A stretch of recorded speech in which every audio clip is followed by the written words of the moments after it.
سلام الله عليكم ورحمة الله تعالى وبركاته. الكيب صاحب قبل بودا فالدنيا كشوفتان هالكلام وكيبل تلفزيون نتورك كسر وهذا أخبارات كعاب وين وركان دين هنا ندين آخرين هنا أنا جو هاشم محمود براري عبد ربي قضى بضع وقدر كرهونة كل داود تينا وحكي بده. ganacsatada Gaarisa oo suuq xumo soo wajahday sanadihii la soo dhaafay taliyaha ciidamada taraafikada ee magaalada Kismaayo oo ku dhawaaqay in ay mamnuuceen baabuurta bila taarikada ah madaxweynaha Soomaaliland Muuse Biixi oo gaaray safaaradda ay ku leedahay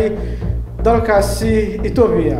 iyo dhalinyarada Soomaaliyeed ee dalka Ingiriiska oo ka qayb galay kulan ka dhacay xarunta booliska ee UK qodobadaasi iyo kuwa kale oo xiiso badan waxaad ku daawan doontaa warka iyaga oo faahfaahsan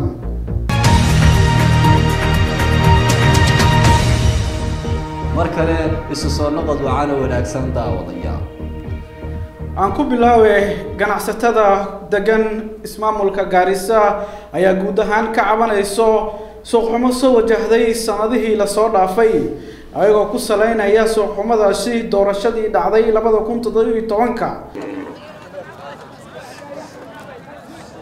sudac weyn ayaa laga dareemayaa guud ahaan ganacsiga suuqyada Gaarisa kadib isbedelo ku yimid dhaqaalaha guud ee dalka Kenya oo deyn iyo musuqmaasuq qareeyay sababtoo ay tahay waxaan u maleynaynaa xagga countigeena maartay ee xoogaa dhaqaale yari iyo xoogaa ka soo food saartay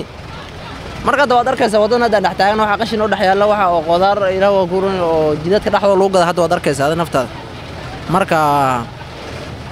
حق جاريليدا حدا ويدس حق جناعسي حدا ويدس حق جاريليدا حق إمبوغليدا all together all business مع أنهم لنا أنا تكتبلي هان سيد كوسام يسوي جناعسي ترى المجالات نيا هو أنا تكتبلي هان هذا أنا تكتبلي ده ماشي أولو نكيل جرن العقد إلى سدح كون أكيل جرن هذا وكون شيرين بيقص أرسل إلى كون يشام بقول abaaraha cuslaha ee isaga soo daba noqday gobolka waqooyi bari ayaa saameyn dhaqaale ku yeeshay guud ahaan gobolka iyadoo xoolihii ay ka baxeen gacanta dadka intii soo hartayna suuq la'aan sameeyay looda way taagan tahay jidkii aan ku celinay maahay hatta sahay aan ku qodan waan la afar cawaan dhax ku soo jiro balanbala iyo meeshan waxay goosataan mala beer aan dhax u soo gaday hatta lacagteeda waa liigu leey dukaamiya diinta ka soo qaad raashinka waa liigu leey meel aan ku celin waan haddana iska sii celiyaan rabaa suuqani xoolaha ee Gaarisa waxaa noloshooda ay ku tiirsaneyd in ka badan 10,000 oo qof oo siyaabo kala duwan nolol uga heli jiray balse maanta quus ka taagan dadka u kala gado xoolaha kuwa keenan iyo kuwa gadanayaan xilliga la joogo xoolaha ganacsigooda ma socdo sababaha ah abaarta waqtigeeda lagu jiro xoolihii kuwii soo gadanayeen meesha ka soo gadanayeen abaar waay kuwii sii gadanayeen inay bujirgayaan rabaan xoolo nool ay gataan malaha beecmishtar ahaan suuqan ka shaqeyn jiray dhowr ilaa 20 sano maanta maalin oo ku xun yahay maana soo maray xoolaha markay abaar ay dhacdo inay dadweynaha la saaciday oo dunyada hadaan laga waynin raashin loo keenaa ya haboonaan ganacsiga guud ee gobolka ee xoolaha nool ee dalka Soomaaliya ka imaado iyo ganacsiga gudaha ee gobolka uu la wadaago dalka intiisa kale ayaa musuq iyo abaaraha gobolka isaga dambeeyay ayaa saameyn dhaqaale ku yeeshay taliyaha ciidamada booliska qaybtooda taraafikada masaxiis ayaa waxa uu sheegay in magaalada Kismaayo iyo gebi ahaanba ismaamulka Jubaland ay ka mamnuuceen baabuurta bila taarikada isagoo sheegay in khaladaadka ay galaan aan dabagal lagu sameyn karin aawadeedna ay gebi ahaanba mamnuuceen inay ka dhex shaqeeyaan deegaanka taliyaha oo hadlayay ayaa hadalkiisii waxa kamid ahaa darawalinta baabuurta ku wada magaalada ee taargalaanta ama government cars ha noqdo ama shacab gaari ha noqdo waxaan ka hadalnay oo ku celcelinay inaan magaalada lagu kaxaynin gaari aan lahayn taargo ama plate noo basuu yaqaan ama warqada numberka baabuurka kaga dhagan xagga dambe waan ku celcelinay wili waxaan aragnaa wili baabuur badan oo aan taarga lahayn insha Allah iyadana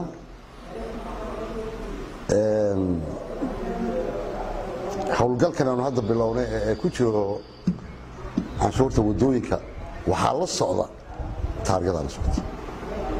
gaarigii taarga aan lahayn ee wadada mara ama government ha lahaado dawlad ha noqoto ama shacab ha noqdo ama hay'ad ha noqdo waa digniintii ugu dambeysay aan bixiyo dhammaan laanta nabadgelyada wadooyinka iyo taliska ciidanka booliiska ee magaalada jooga waxaan ku amri doonaa inay soo qabtaan gaari walba oo aan taarga lahayn xataa baabuurta qabalada waxaan rabnaa in taarga loo sameeyo ciidan rankii baa batay gaari baa gaari ku dhici nin buu ku dhici neef buu jiiri wuu tegi taarga mane xaggeen u raacnaa marka waan dadaalnay waan wacyigelinay tv-ga waan la hadalnay dhowr goor raadiyaha waan ka sheegnay xitaa raadiyo baawur wareega waan samaynay weli dad baa dhaga adeegaya aad moodo inay sharciga ka weyihiin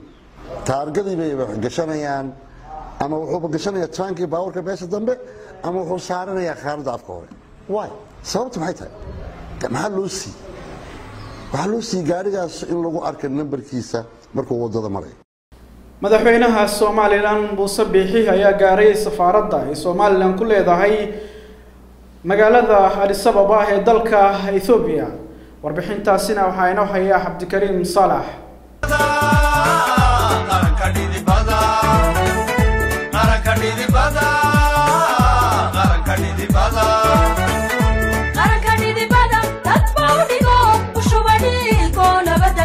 madaxweynaha jamhuuriyadda Soomaaliland iyo wafdi ballaaran oo uu hogaaminayo oo ku guda jira safar shaqo ay ku joogaan dalka Itoobiya ayaa maanta booqasho ku tagay safaaradda Soomaaliland ay ku leedahay caasimadda dalka Itoobiya Addis Ababa madaxweynaha iyo xubnaha wafdiga ee wehelinayay ayaa waxa safaaradda ku soo dhaweeyay danjiraha Soomaaliland u fadhiya wadanka Itoobiya ambassador Axmed Xasan Cigaal ku-xigeenkiisa iyo shaqaalaweynaha ka howlgala safaaradda Soomaaliland ee dalka Itoobiya safiirka Soomaaliland ayaa madaxweynaha siiyay warbixin kooban oo ku saabsan qaabka ay safaaraddu u shaqeyso qorshayaasha u qabsoomay iyo horumarka ay higsanayso inay ka sameeyaan xoojinta dhinacyada xiriirka labada dal madaxweynuhu waxa uu safiirka iyo guud ahaanba shaqaalaweynaha safaaradda Soomaaliland ku leedahay dalka Itoobiya ku bogaadiyay sida hagar la'aanta ay qarankooda ugu shaqeynayaan waxaana uu ku booriyay inay halka ka sii wadaan dadaalkooda dhalinyaro Soomaaliyeed oo ku dhaqan cariga UK ayaa lagu marti qaaday munaasabad ka dhacaysay xarunta booliska ee London taasi oo laga gol lahaa sidii ay wada shaqeyn lahaayeen dhalinyarada Soomaaliyeed iyo waliba ciidamada booliska ee dalkaasi UK haddaba warbixin amurahaasi ku saabsan waxa inoo qaadaa dhigahaya wariye Cabdiraxmaan Bildaan ujeedada kulankan ayaa haddaba waxay ahayd in bulshada Soomaalida iyo boolisku isku soo dhawaadaan oo ay wada shaqeeyaan dhalinyaro badan ayaa iyagu timi xarunta taliska booliska ee London ee New Scotland Yard boolisku waxay isu imaatinkan ku amaaneen dhalinta Soomaalida utilizing our community networks we have managed to start the mobilization of young Somali community members. Annagoo ka faa'iideysanayna xiriirka jaaliyadaha waxaan noo suura gashay inaan abaabulno dhalinta Soomaalida waxaan ku guuleysanay inaan la shaqeyno dugsiyada kollejyada iyo ururada dhalinyarada Soomaalida waxaan rabnaa in Soomaalida iyo boolisku iskaashadaan of cooperation between the MPS and Somali community.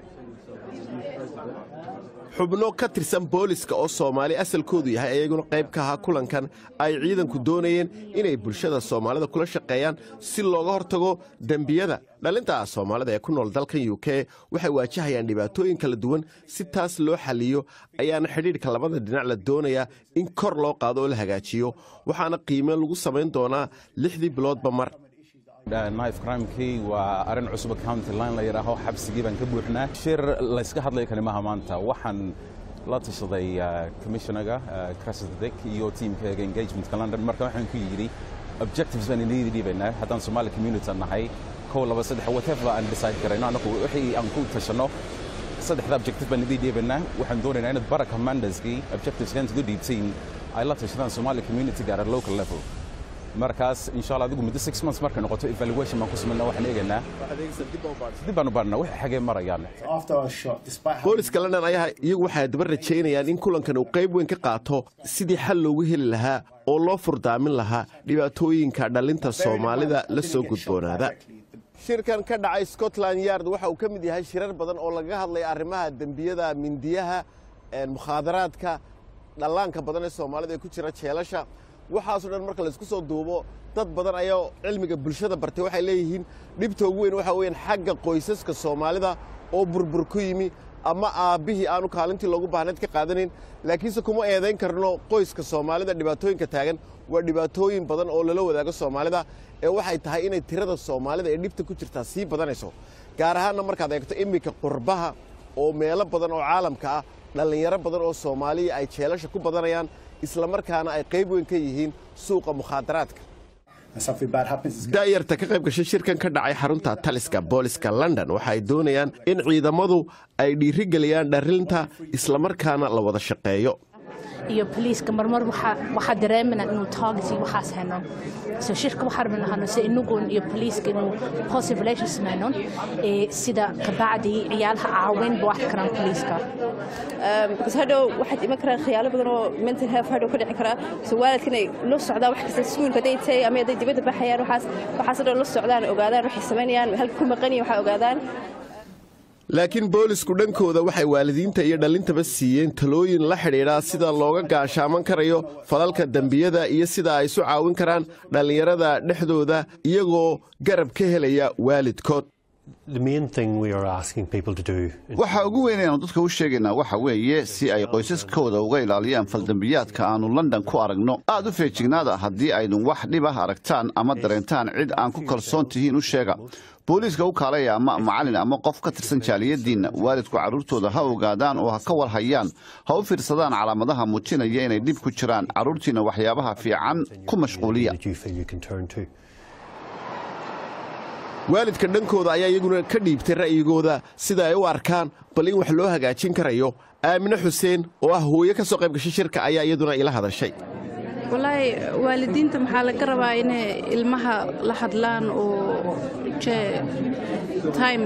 oo spend garayaan oo la socdaan saaxiibayaashooda iyo meesha joogaan iyo say u ciliyaan insha Allah oo ilaahay insha Allah u badbaadiyo bidnillah kariim isku soo duubo waxa ay xaqiiqda biyo kama dhibcaankii tahay in Soomaalida qurbaha ay hawlo badan u yaalaan sidii ay u korinayaan carruurtooda isla markaana ay uga badbaadinayaan dambiyada iyo dhibaatooyinka guud ahaan badawadayaal halkaad naga dheexanaysaan waa Cable Television Network oo si toos ah kugu soo tabinaynay wararka caawiya ee caalamka aniga iyo Hashim oo Baraal oo kaga tagaynaa sidaas iyo nabadgelyo waxaan leenahay gobolkood dadka dunida ka joogtaan nala socda ku taxnada bartaanada YouTube-ka ee Cable Television Network. Fadlan subscribe si aad ula socoto akhbaaraadka naga ugu dambeeyay.